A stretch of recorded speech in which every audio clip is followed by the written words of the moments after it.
नमस्कार दोस्तों, मैं अरविंद कुमार और आज मैं बात करने वाला हूँ ऑनलाइन चालान पेमेंट कैसे करना है। दोस्तों आजकल जो भी चालान है वो ऑनलाइन ही काटा जा रहा है। चाहे आपको हेलमेट के लिए चालान किया गया हो, ओवर स्पीड के लिए चालान किया गया हो, या आपके पास ड्राइविंग लाइसेंस नहीं है, या फिर गाड़ी का पोल्यूशन सही नहीं है, ये सारे जो चालान है वो ऑनलाइन काटे जा रहे हैं और ऑनलाइन ही इसको जमा भी करना पड़ता है। जैसे ही आपका ऑनलाइन चालान कटता है तो रजिस्टर्ड मोबाइल नंबर पे एक एसएमएस जाता है जो कि आपको स्क्रीन पे दिख रहा है। सेम इसी तरह से आपके पास जाएगा और इसमें आपको चालान नंबर मिल जाता है, आपको गाड़ी नंबर मिलता है और यहाँ पे लिखा हुआ है कि 80 दिन के अंदर इसका पेमेंट करना है।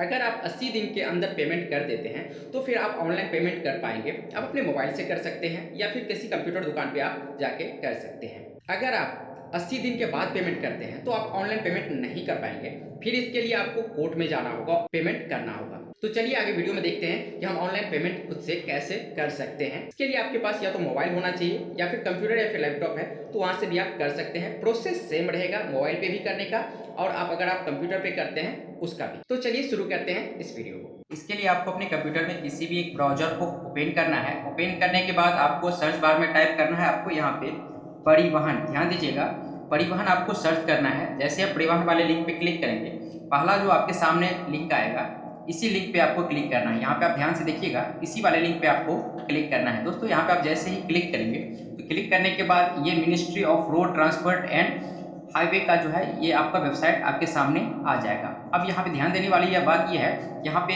एक ऑप्शन आपको दिखाई देगा ऑनलाइन सर्विस का। अब यहाँ पे आप जैसे ही ले जाएंगे अपने माउस के कर्सर को तो इसमें थोड़ा सा नीचे जाएंगे तो आपको एक ऑप्शन दिखाई देगा ई चालान का, ठीक है। तो अब आपको ई चालान वाले ऑप्शन पे क्लिक कर देना है। दोस्तों आप इस पे जैसे ही क्लिक करेंगे तो इस टाइप से इंटरफेस आपके सामने आएगा। यहाँ पे सबसे पहले आप देखेंगे तो आपसे यूजर आईडी और पासवर्ड यहाँ से मांगा जाएगा। ये आपके लिए नहीं है, ये परिवहन का अपना लिंक है, इस पे उसका यूजर आईडी और पासवर्ड से वो लोग लॉगिन करते हैं। लेकिन हमें और आपको करना क्या है इस चीज़ को जान लीजिए। नीचे आपको एक ऑप्शन और दिखाई देगा गेट चालान डिटेल्स का। अब आपको क्या करना है, सिंपल इसी वाले ऑप्शन पे क्लिक करना है, गेट चालान डिटेल्स। यहाँ पे आप जैसे ही क्लिक करेंगे तो क्लिक करने के बाद यहाँ पे आप देखेंगे तो चालान डिटेल्स का एक ऑप्शन इस टाइप से आपके सामने भी खुल के आएगा। यहाँ पे आप देखेंगे तो पहला जो आपको मिल जाएगा चालान नंबर, दूसरा यहाँ पे मिल जाएगा व्हीकल नंबर और तीसरा मिल जाता है डीएल नंबर। यानी कि आपके पास तीनों में से कोई भी होना चाहिए। अगर चालान नंबर की बात की जाए तो जिस समय चालान कटता है उस समय आपके रजिस्टर्ड मोबाइल नंबर पे ओटीपी आएगा जो कि आपको स्क्रीन पे दिख रहा होगा, इस टाइप से आता है, जहाँ पे कि आपको चालान नंबर मिल जाता है। और आगे आप देखेंगे तो व्हीकल नंबर भी आपको मिल जाता है, यानी कि गाड़ी नंबर। तो आपके पास तीनों में से जो भी अवेलेबल है उसका यूज आप यहाँ पे कर सकते हैं। तो मेरे पास व्हीकल नंबर है तो मैं व्हीकल नंबर से ही यहाँ पे सर्च करूंगा। दोस्तों व्हीकल नंबर डालने के बाद नीचे ये जो कैप्चर दिख रहा है ये आपको सेम कैप्चर नीचे भी फिल करना है। दोस्तों सभी डिटेल्स फिल करने के बाद जैसे ही आप यहाँ पे गेट डिटेल्स पे क्लिक करेंगे तो आपके रजिस्टर्ड मोबाइल नंबर पे एक ओटीपी जाएगा। यहाँ पे आप देख लेंगे तो one time password has been send to your registered mobile number, यानी कि आपके गाड़ी के साथ जो भी रजिस्टर्ड मोबाइल नंबर जुड़ा हुआ है उस पर एक ओटीपी जाएगा। एग्जाम्पल के तौर पर आप यहाँ पे देखेंगे तो लास्ट का जो ये 3 डिजिट आपको मोबाइल नंबर का दिखता है इसी पे एक ओटीपी जाता है। अब आपको क्या करना होगा, सिंपल यही ओटीपी यहाँ पे फिल करना होगा। ओटीपी डाल के आप जैसे ही वेरीफाई करते हैं तो वेरीफाई करने के बाद आपका जो है सो चालान का डिटेल्स यहाँ पे आ जाता है। आप यहाँ पे देखेंगे तो यहाँ पे दिख रहा होगा टोटल चालान, यहाँ पे 2 दिख रहा है, जैसे कि आपके सामने नीचे भी दिख रहा होगा। यहाँ पे आपको गाड़ी ऑनर का नाम दिखेगा, डीएल नंबर दिखता है, यहाँ पे चालान नंबर दिखेगा। इसके बाद आप देखेंगे तो यहाँ पे ट्रैफिक पुलिस के द्वारा जो चालान काटा गया है वो भी दिखता है, किस डेट को आपका चालान कटा था ये भी दिखता है, चालान का अमाउंट आपको नीचे देखने को मिल जाएगा। स्टेटस देखेंगे तो अगर आप पे कर देते हैं तो यहाँ पे डिपॉजिट दिख रहा है ऑन रोड, लेकिन वहीं पे अगर आप नहीं पेमेंट करते हैं तो यहाँ पे पेंडिंग दिखेगा। आगे देखेंगे तो यहाँ पे चालान प्रिंट करने का भी ऑप्शन आपको मिल जाता है और चालान पे करने के बाद भी यहाँ पे ऑप्शन मिलता है। आप देखेंगे तो नीचे वाला चालान यहाँ पे पेमेंट हो चुका है, तो आगे देखेंगे तो यहाँ पे पे नाउ का ऑप्शन नहीं आ रहा है, लेकिन वहीं पे जिसका पेमेंट आप नहीं किए हुए हैं उसको यहाँ पे नाउ करने का ऑप्शन दे रहा है। तो जैसे ही अगर आपको पेमेंट करना है तो पे नाउ पे क्लिक करके आप पेमेंट कर सकते हैं। उससे पहले मैं आपको एक चीज़ और बता दूँ, यहाँ पे आप देखेंगे तो एक प्रिंट करने का ऑप्शन है। यहाँ पे आप जैसे ही क्लिक करेंगे तो क्लिक करने के बाद ये जो है सो फॉर्म आपके सामने कुछ इस टाइप से खुल के आएगा, जहाँ पे कि आपको कई सारे डिटेल्स देखने को मिल जाएगा। गाड़ी का यहाँ पे आपको फोटो मिल जाता है जो कि आपका चालान करते समय आपको यहाँ पे डाला गया था, ठीक है।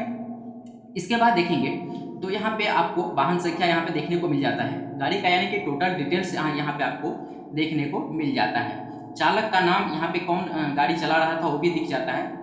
नीचे देखेंगे तो घटना स्थल का भी यहाँ पे आपको डिटेल्स देखने को मिल जाता है कि कौन सी जगह पे आपका चालान काटा गया हुआ है, ये भी यहाँ पे आपको देखने को मिल जाता है। यानी कि टोटल डिटेल्स आपके इस रिसिप्ट पे देखने को मिल जाते हैं। चलिए इसको यहाँ से हम क्लोज करते हैं और फिर से अगर उसी पे चलेंगे तो यहाँ पे एक और चीज़ आपको देखने को मिल जाएगा उस पर।